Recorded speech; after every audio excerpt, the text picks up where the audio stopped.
talk about a little more was you called the position a little more of an unsexy role. Now, do you think that maybe you were called upon to fill it because you are actually sexy, and so they need, net zero, they need to balance it out somehow? Do you think that might be in play here as well? All right. Well, this is also, and this is on the record. I understand what you're saying. It was a compliment, but like the discussions I had with my parents about this kind of brought me down a little bit. They're like, well, why do you think they're so eager to move you across teams? It could be because they're trying to fill your role with someone more experienced, or maybe your track record hasn't been great. They're like, and my dad was like, yeah, if I was your boss and you were a great worker, I'd be like, no, wait, don't go. Haha, don't leave. You know what I mean? Yeah. Versus, my boss like offering, I don't know. So like that got in my head a little bit and kind of brought me down, because I was like, yeah, wait, maybe I'm not like the greatest worker, and like I haven't been super productive, which is kind of disappointing, because and I think this happens to a lot of tech kids, Georgia Tech kids, is you seem like, well, I'm different, I'm propped up for greatness, and then the next stage of your life, and it's like you kind of slide into, I don't know, I feel like I'm sliding into like a little bit of a, I don't know, not a mediocre like mediocrity, but like, you know what I mean? Like I was thinking I'd shift some paradigms, at least a little bit of paradigms, but not really any paradigms. Maybe not a pair of dimes, but at least a dime, Exactly. So I'm still rocking with my dime piece. You know how it is. So things are still bright. At the end of the day, if an economic downturn were to happen, I think just being safe and secure, I think financially is really important. So at the end of the day, I can't really complain. But yeah, so that's that. But I appreciate the compliment about sexing up the role. I think that was really long-winded way to say thank you, Alex. You made me feel so sexy. Of course, Tanner. I mean, I call him how I see it, and I think we need more of that in the world. So glad I can do that here too. Speaking of finances and being safe and in the event of a adverse economic situation, Daniel, I want to inquire to you, what kind of mattress do you think is best for stuffing large amounts of cash in?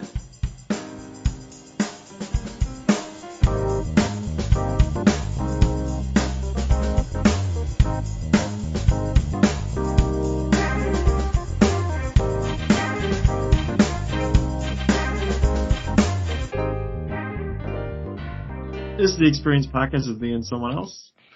And someone else, and that other someone else is Alex. He is a longtime listener, longtime fan, first time on the podcast, as you guys all know. I've called in, sorry to interrupt, Tanner. I've called in a few times when you were doing your listener segments, when like, the fifth caller gets some concert tickets. I called in a few times. You probably don't remember. Oh, that was you? Yeah. Well, I sound a little different now, I know. He's the one who keeps winning our radio competitions, Daniel. It's this guy. And he actually won a radio competition to be on this episode now. So Alex was part of a sweepstakes promotion where we said the 1100th caller gets to come on an episode.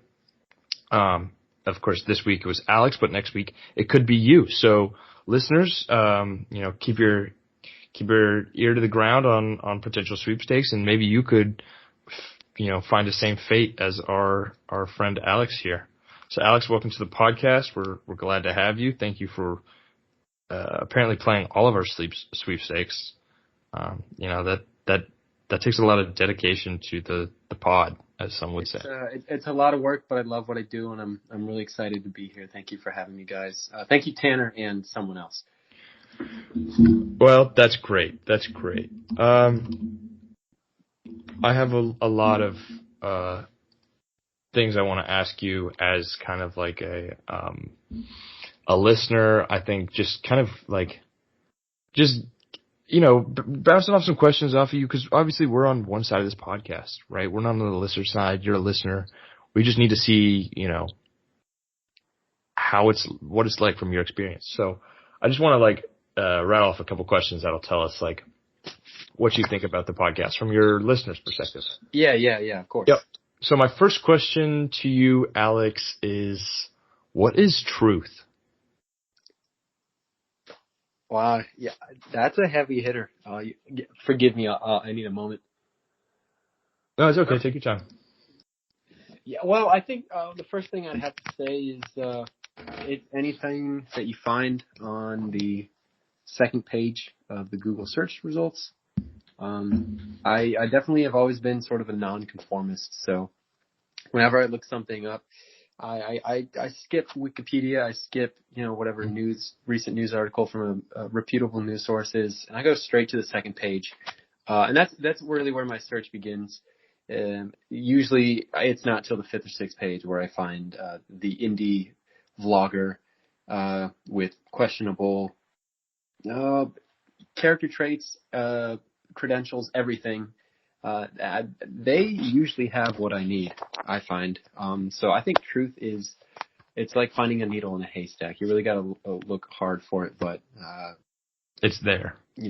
It's there. Yeah. And you just got to put in the legwork, I think. That's a fantastic answer, and I really appreciate hearing from fans and longtime listeners. My second question is, as a longtime listener, what's your favorite, part of the show? Like, what do you tune in for? I think it's the visual aspect, and that primarily centers around Daniel. I don't mean to, make a sly comment, although I will say, Daniel, we were talking about sexiness earlier. I mean, hell, you could be part of that discussion too. So I just want to throw that out there. But yeah, I really like the unique atmosphere that you guys create with your visuals. I don't see many podcasts of a couple of guys with microphones that have, I guess, two joints, and they're like leaning back in their chairs. And I really like the discussions about what's wrong with the dating scene, specifically dating apps, and blaming women for problems that are probably that they didn't cause. I think that's a really unique thing that you guys bring to the table. I think that's great. Yeah. Thank you for answering my question truthfully. So my third question, just kind of about your experience, is like, why do we exist? Hey, to bump up these podcast numbers, am I right? No, but really, I think it's to suffer.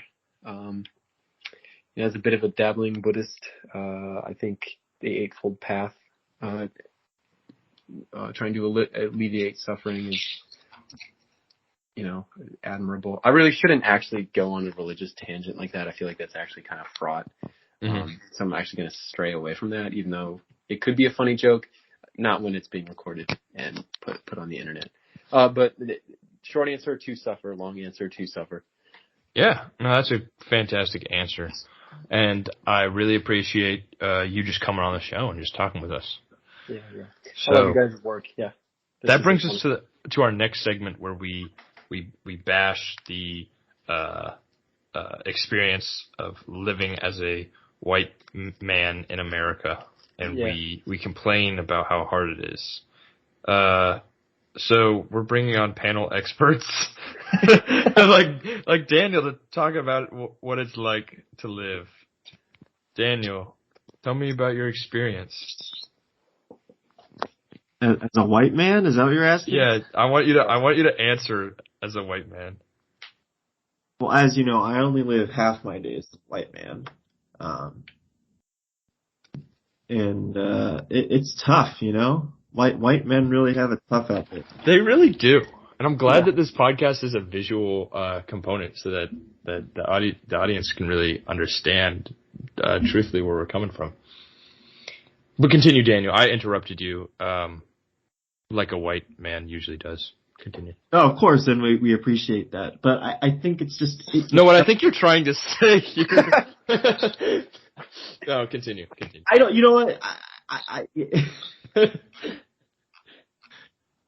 This is Alex's favorite part of the podcast, so I'm glad we could, include you, Alex, as a longtime listener, first time caller. It's a little surreal, I'm going to be honest, but I'll do my best to to keep my composure, guys. Yeah, and Yeah. Alex, if you have anything to contribute, just interrupt whenever. Obviously, we encourage that type of behavior on the show. Yeah, So, no, and I see where you're coming from there, but I actually want to refute every point that you just said. Even though I see where you're coming there, but no, I think I it's got a okay. question. It's okay to interrupt, because Daniel, I'm sure in your experience as a white guy, you're kind of used to being battered by society a little bit. So if you feel that need to butt in, you've been pushed around a lot. It's okay to push back. So, as you guys all know, Andrew Tate got arrested, and right, didn't he get sentenced recently? Right. Maybe. So he's not coming back. And so what I'm saying is there's a niche. So and I'm really confused because I know he's, Yeah, there's a misogynistic lot of competitors flooding into the market right now. and talked a lot on his, I guess, he had a platform to preach misogyny. What did he talk about, specifically? I'm trying to think of questions of, what he would talk about to get him, I can't, what would you ask? Andrew Tate, what's it like living in, right? How do you be misogynistic like him? I'm saying, guys, there's a niche market we can fill. And by niche, apparently it's saddeningly mainstream. But maybe we can get money in turning the Experience podcast into a misogynistic podcast. What do you think, Daniel?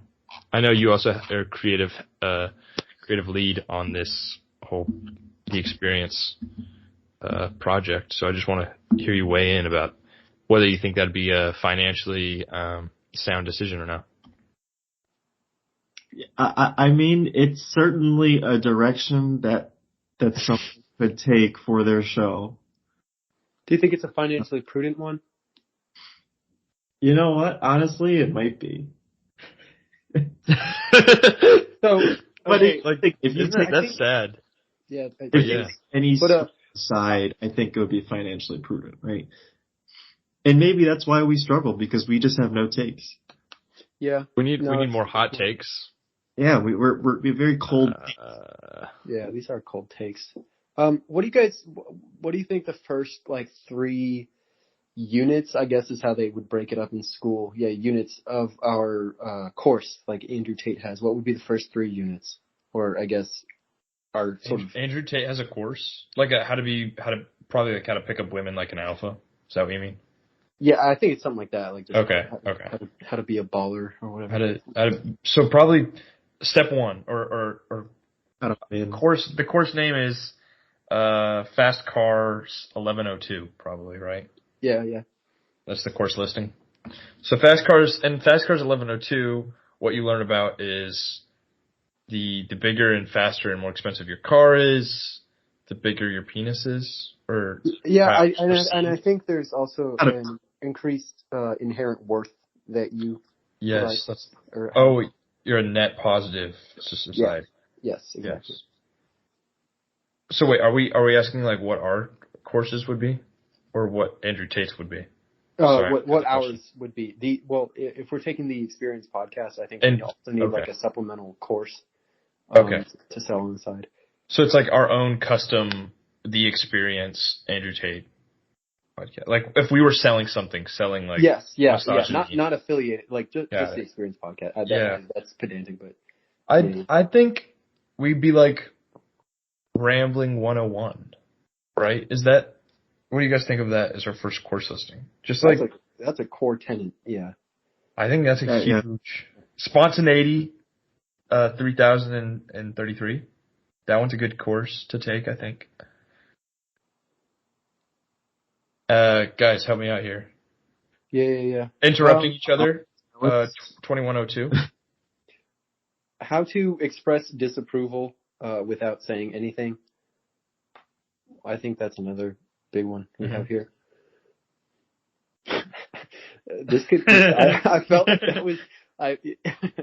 I could have taken that in a direction where it's just we're going back and forth with super passive aggressive course names, not having shows. being a really bad guest. That's important. Really bad. That is an important tenet. Railroading the topics of the discussion to one. These course listings are all over the place. Podcast, it's all great stuff. Yeah. What not to do in general. Yeah. Exactly. No, I think rambling is good, Tanner, and I don't think it's like something that people really think about too much as being as sort of this art/science. Yeah. But I think we kind of have a firm grasp on really how to deliver it. Guys, I got an idea. Okay, so instead of preaching misogyny, we preach, and you know how they're gonna call it, or like he's gonna call it like alpha ballership, Andrew Tate or whatever. You know how to be an alpha. We preach, and it's like made up. It's like made up. It's not real. Like how to be an alpha. You just gotta literally physically assault women, and they'll, right, respect you, right? Like it's like all made up. He's like, it's actually based in science. Our thing that's like fake, but we pretend is real, is called and I forgot, which is the first tenet of this thing. Mindful rambling. We do some mindful rambling. Like I just wanted to put mindful in there. Guys, I ran out of steam. I don't know. No, Tanner, I'm really impressed with how well you can like keep these ideas going and have. I'm out of juice. I'm all out of magic. Hey, that was longer than I think anyone else here could have. Well, what does mindful rambling include? I think it's being cognizant of what you ramble about. I think it's also about including people in the conversation, like Daniel, who's about to say something. And I also think, if I may interrupt, I think it's, So I'm going to actually betray what you just said, Tanner, as Daniel tried to speak and kind of violate that. But I think it's also like seeing that you've gone too long, acknowledging that, realizing it, and going anyway. Continuing on anyway. But sorry. Yeah.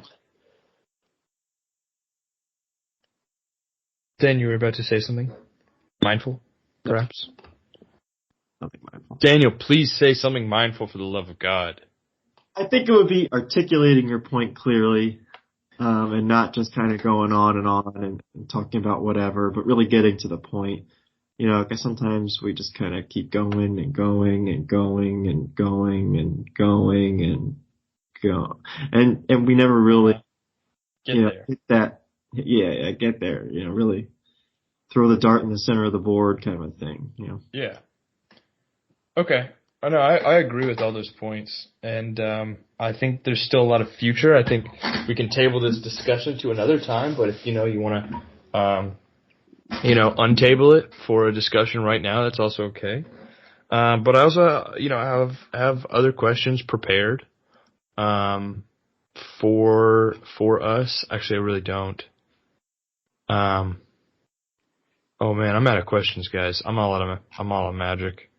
Well, you're one of two hosts, Tanner. So I've been watching a lot of Harry Potter recently, and by a lot I mean I just watched The Goblet of Fire, the fourth movie. Excuse me. And what I realized, my key takeaways. Well, here's a key takeaway that's actually real. So you guys remember Robert Pattinson? Remember him? Yeah, of course. He's still alive, but do you remember how in like Twilight, people are like, oh, he's like girls are fawning over him, and girls are like, oh, I don't see it. He's like really pasty and like he sparkles. Vampires shouldn't sparkle. Yeah. And then when The Dark Knight came out, or when he was Batman, right? And the guys flipped. They're like, oh, he's a hunk. I can see it. No, he's my man crush. You know what I mean? Yeah. They're like, yeah, I see the appeal now, right? I realized the difference is like, as soon as he got like muscles and bulked up a little bit for this role, in the Batman thing, it was like socially acceptable to be like, yeah, I got a man crush on him. No, it's no big deal. Yeah. But you know what I mean? Like before it was like, no. Now it's like, no, he's a hunk. He's a hunk. You know what I mean? Yeah. Tanner, where are you going with this? Oh, I just put that one together after watching it. I was like, guys, he was always a hunk.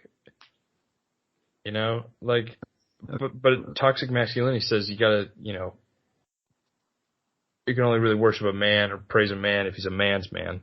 Do you know what I mean? So I like thought about that. I thought about, Cedric Diggory. I was like, that's a thing I hadn't really put together. I know it seems stupid, but like, isn't that most of this podcast is like Tanner saying things that are like, duh. You know what I mean? Anyways, if you made it this far, leave an audio comment if you're listening on anchor.fm/the-experience. You can leave an audio comment, and I want you to let me know what is your favorite Tanner Duh comment. We really do read all the comments, the audio comments. We love those in particular because I can't actually read. So it's hard to read comments if you can't actually read. So the audio comments make it very easy. So that was an insight I gained.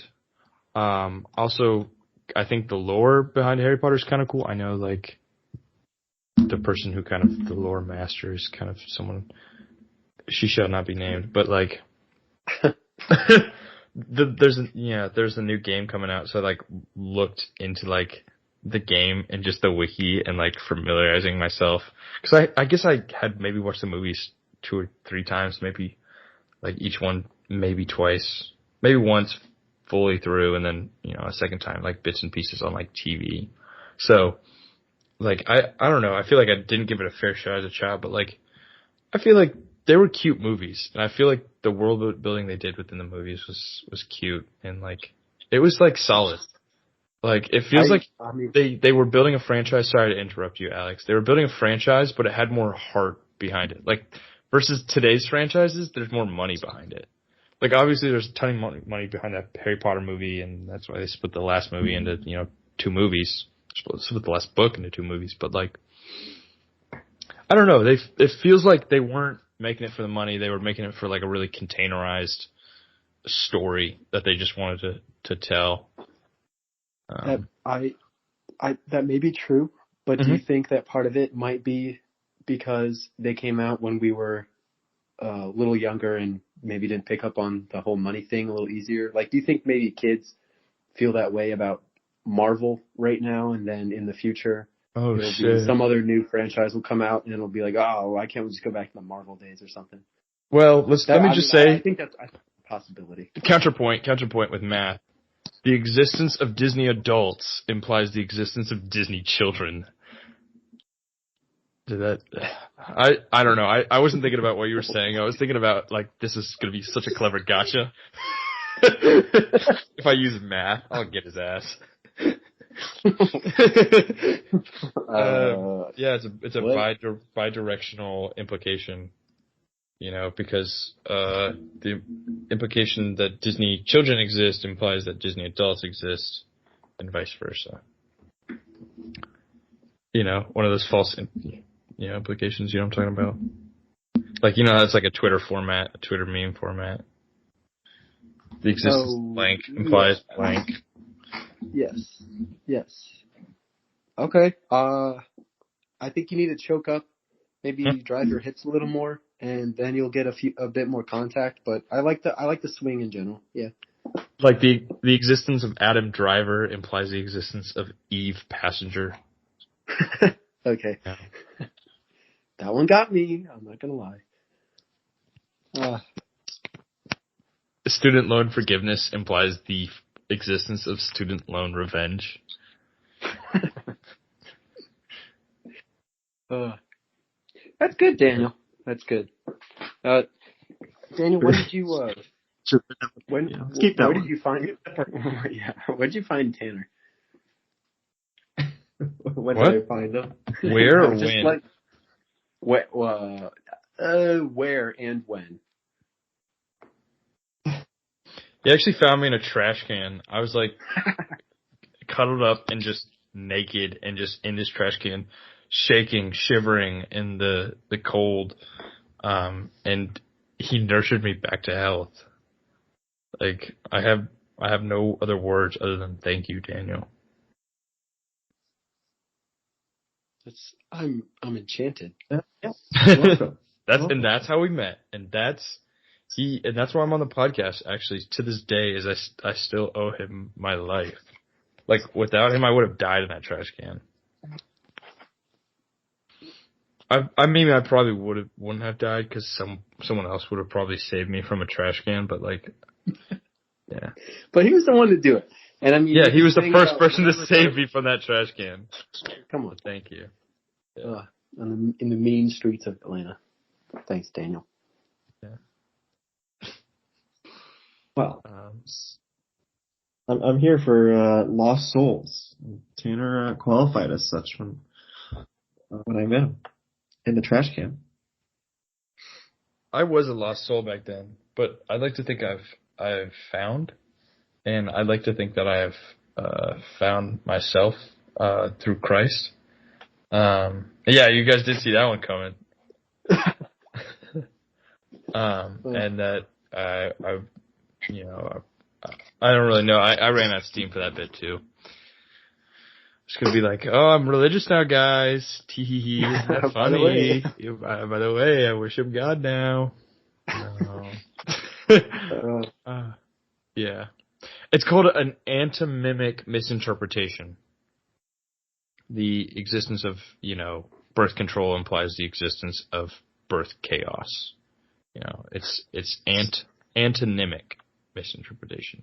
It's apparently the word for it, according to knowyourmeme.com, a very credible source. An authority on the source. So what were we talking about implying? What was the thing I was implying with implying? Oh, yes, I was answering your gotcha. It was a gotcha. And it was about, do people, when they're young, are they more susceptible to just getting caught up in the wonder and the whimsy? And I think, in a large part, I think that's true.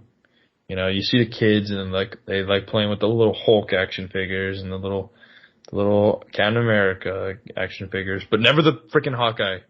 No one cares about Hawkeye. Yeah, that guy really just, I mean, he doesn't have any power. I feel like I'm him on this. This podcast. You're like the Hawkeye. You're like the Hawkeye of the Experience podcast. Dang. What am I? It hurts. It hurts more when someone else says it. Daniel's the Black Widow, definitely. Yeah. What does that even mean? Like, if you were to take a what Avenger am I think Daniel would get the Black Widow. Why? Well, you operate stealthily. Alex, here's the thing. Here's the thing I've learned in just 2023, and I'm taking this kind of to heart as part of my New Year's resolution. You don't owe anyone shit. I don't owe Daniel an explanation. Daniel, you're the Black Widow, okay? I don't owe you an explanation. You don't owe people shit. I think it's a compliment, Daniel. I think it's because, Black Widow's got this, hard exterior and, an assassin. Typically, I guess that involves being, cold and kind of, just but actually, she's very warm and sweet with her friends, you know what I mean? But, when she's fighting bad guys, she's got this serious look on her face. But, that's not who she really is, you know what I mean? Yeah. So sometimes Daniel, when he's working, has a very serious face. But then also, I can see in the studio right now, he's smiling and bubbly and happy right now. He knows how to let his team, really shine. I think that's an example of a great leader that Daniel shows, is that, he's not the one always calling the shots. He knows how to delegate, I think, and let his team excel at what they're best at. I thought of something, but it might not be appropriate for the podcast. And it's Daniel, we can cut this part out, even though I know it won't be cut. But Tanner, continue. No, I'm gonna type it. No, it's gotta be spicy. We'll just decide if it's we have to do it after the show. Yeah, I don't know, guys. Guys, stall while I type it. Oh, we don't have to stall. We can hear you typing. Is anyone good at reading lips? Can anyone figure out what he's typing? Yeah. It's actually not bad. I wanted to type it up really fast and have you guys read it and verify whether it was funny or not. It's almost funnier in the chat. That's okay. And yeah, no, I knew that. I knew it would be funny. The idea of you thinking about it is funnier than the actual joke itself. Okay, so the joke was the existence of Daniel. Well, Daniel, do the podcast people know your last name on this podcast? Yeah, it's all linked to the. Okay. The existence of Daniel Silverstein implies the existence of Daniel Goldstein and Daniel Copperstein. That was the joke. I mean, it doesn't have to stop there. Daniel, those were just, copper, silver, and gold are like the metals. But I could have realized I could have made it with the, Daniel Ironstein, which is also an element, as I've been made aware of by a producer frantically waving their hands in the background and telling me that iron is also a metal. I want to look up Daniel Goldstein and see who they are. This is you have a lot. Be a prominent podcaster as well. American cognitive psychologist. Daniel, you got a lot of competition. Whew. That's a rarefied air. Daniel Goldstein's. There's an artist. There's a local leader at Microsoft Research in New York City. Distinguished scholar at Wharton. Dan Goldstein. Whoa, this guy is big. All of my publications are on my CV. Holy shit, he was at Harvard, University of Chicago. Wow. Okay, this guy, Daniel, I don't know if you can compete against this guy. Daniel Gray Goldstein. My background is in computer science and cognitive psychology. I work on human and algorithmic decision making. This guy's actually kind of cool. Human and algorithmic decision making in AI, economics, data science, finance, marketing, and management. I try to keep one foot in the industry and one foot in academia. This guy, I actually kind of want to read some more of his stuff. This started as a way to just be like, Daniel, you're not as cool as this Daniel. Literally the meme. Daniel, the cooler Daniel. You guys remember that? Yeah. This is the cooler Daniel. Sorry, Daniel. This guy's a senior. He's, maybe they're discovering because there's something in the news recently about Amazon kind of having this resume filtering algorithm. You guys hear about this? No. And it was filtering out resumes. It was filtering out all women basically because they trained it on the data set they gave it was all men. So it was filtering out women based on if they had, women's extracurriculars, I was part of the, women's tennis, or I was in women in STEM or something like that. And so it's filtering all them out. There's still problems in algorithms that need to be addressed. So maybe he's doing work on that, So it's kind of a burgeoning field that people are maybe it doesn't need to be looked at. Maybe you still need a human, the human component to kind of look over and make sure that this shit doesn't happen, right? Where you're filtering out women basically, we still need a person's touch to kind of make sure that these things don't happen. Yeah. No, that sounds good to me, being the expert I am. Do you think, right now at Amazon, yeah, do you think they have a team entirely composed of just traditional people who went through the traditional application, resume viewing process? I mean, I guess all companies now have computers to filter out stuff, but there's that regular team, and then there's the team that's entirely composed of AI approved resumes. And obviously they do the same thing. They try to control as much as they can. And as I'm saying this, I realize they probably don't do this at all. But they're trying to compare performance or something. That's probably one of those things they thought about in the beginning stages. And I'm just catching on now. Because they're super intelligent. But who knows? Mm-hmm. Mm-hmm. Who does know? Tell me about it. Alex, no. I think you bring up a good point. I guess it would just be funny if the AI team was just either just in either direction, way better or way worse. Just like a crack team of computer engineers, or just like this guy literally flipped burgers at McDonald's and that's his only job experience, for like 3 years or something, and he didn't go to college, but he somehow snuck his way in, which I don't imagine what happened, but it's just like either highly functional or highly dysfunctional. Would be funny to see. No, that would be absolutely hilarious. And I want the people at home imagining how hilarious, and I want them to think about that before they close their eyes at night. And I think that's the Experience podcast. It's kind of closing your eyes and thinking about what Alex just said and thinking about being mindful when you ramble. And if you made it this far, please leave an audio comment. We love to hear them. We don't love to read them because we can't. So don't do that. We can only hear audio comments.